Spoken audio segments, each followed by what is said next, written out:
তিতুমিরে কি এমন আলাদিনের চেরাগ আছে যে এখানে ৮,০০০ টাকা রাখা হবে? তিতুমিরের যে হলগুলো রয়েছে সেই হলগুলোর ফি গতবারের ন্যায় এবারও অযৌক্তিকভাবে ৮,০০০ টাকা রাখা হয়েছে।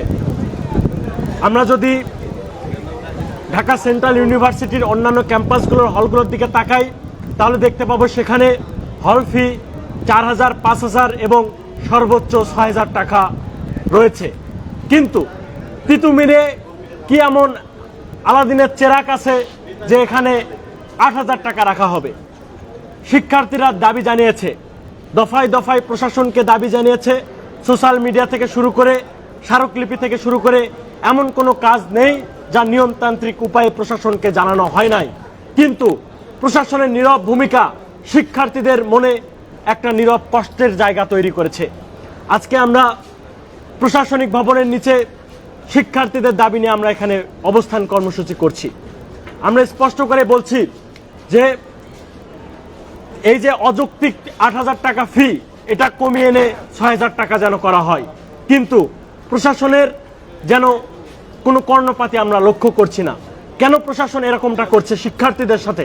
শিক্ষার্থীরা যেখানে বারবার দাবি জানিয়ে আসছে যে তাদের এই অযৌক্তিক হল ফি কমিয়ে আনার জন্য, কিন্তু প্রশাসন কিসের চাপে তারা তাদের অবস্থান থেকে সরে আসছে না, এটা আমাদের কাছে বোধগম্য নয়। এবং আপনাদের কাছে আরেকটি তথ্য আমি দিয়ে রাখছি, সেটি হলো তিতুমিরের হলের ৪টি করে বেড রয়েছে একটি করে রুমে। সেই ৪টি বেডে প্রত্যেকটা বেডে ২ জন করে টোটাল ৮ জন থাকছে। তাহলে এখানে প্রশ্ন হলো, যদি ৮,০০০ টাকা একটা সিটের ফি হবে, যখন এক সিটে ২ জন থাকছে সেখানে ফি হওয়া উচিত ছিল ৪,০০০ টাকা, কিন্তু সেই ফি ৪,০০০ টাকা না হয়ে ৮,০০০ টাকাই থাকছে। বারবার করে জানানো হচ্ছে প্রশাসন যেন একদম, যে কিছুদিন আগে একটা ভিডিও ভাইরাল হয়েছে, ফুটবল বিশ্বকাপ চলছে এখন, যে আশরাফুল, একদম সেই আশরাফুলের ভূমিকায় প্রশাসন এখন রয়েছে। তো আমরা প্রশাসনের প্রতি আমাদের কোনো ক্ষোভ নাই, কোনো আমাদের বিদ্বেষ মন্তব্য নাই। আমরা চাই প্রশাসন শিক্ষার্থীদের পক্ষে থাকুক, শিক্ষার্থীদের অভিপ্রায় নিয়ে প্রশাসন কাজ করুক। কিন্তু যে প্রশাসন শিক্ষার্থীদের পক্ষে থাকবে না, সেই প্রশাসন আমাদের প্রয়োজন নাই। বাংলাদেশে প্রত্যেকটা ক্যাম্পাস রয়েছে, অনেক বিশ্ববিদ্যালয় ক্যাম্পাস রয়েছে, প্রত্যেকটা জায়গাতে আমরা দেখি যে শিক্ষার্থীদের চাওয়া পাওয়াকে প্রায়োরিটি দেওয়া হয়।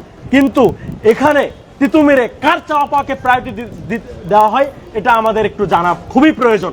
প্রশাসন যদি হলের সিট ফি এই অযৌক্তিক ৮,০০০ টাকা কমাইতে না পারে, তাহলে প্রশাসনকে আঙুল দিয়ে দেখিয়ে দিতে হবে যে তারা কেন পারছে না। যদি তারা দেখাইতে না পারে, তাহলে তাদের অবশ্যই অবশ্যই এই ফি কমিয়ে আনতেই হবে। এর বাইরে আমাদের কোনো দাবি নাই। আমাদের স্পষ্ট কথা, আমরা হলে থাকি সুযোগ সুবিধা পাওয়ার জন্য।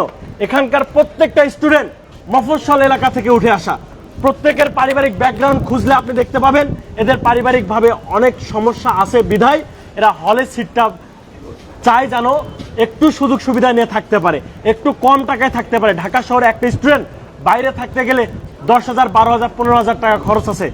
সেই জায়গা থেকে হলে যদি সেম খরচ যায়, তাহলে এই হলে থাকার যৌক্তিকতা কি? তো সুতরাং, এবং আর একটা কথা বলি, হলে এখন ছাড় পোখার মানে ব্যাপক অবস্থা, এবং লিফট বন্ধ, মানে অন্যান্য যে ফ্যাসিলিটিস থাকার কথা সেই ফ্যাসিলিটিসগুলো শিক্ষার্থীরা সঠিকভাবে পাচ্ছে না। সুতরাং সবশেষে একটি কথাই বলতে চাই, শিক্ষার্থীদের অভিপ্রায় অনুযায়ী অন্যান্য ক্যাম্পাসের তুলনায় অযৌক্তিক এই হল ফি আমরা পেমেন্ট করব না। আমাদের হল ফি অবশ্যই অবশ্যই কমিয়ে ৬,০০০ টাকায় নিয়ে আসতে হবে। ধন্যবাদ।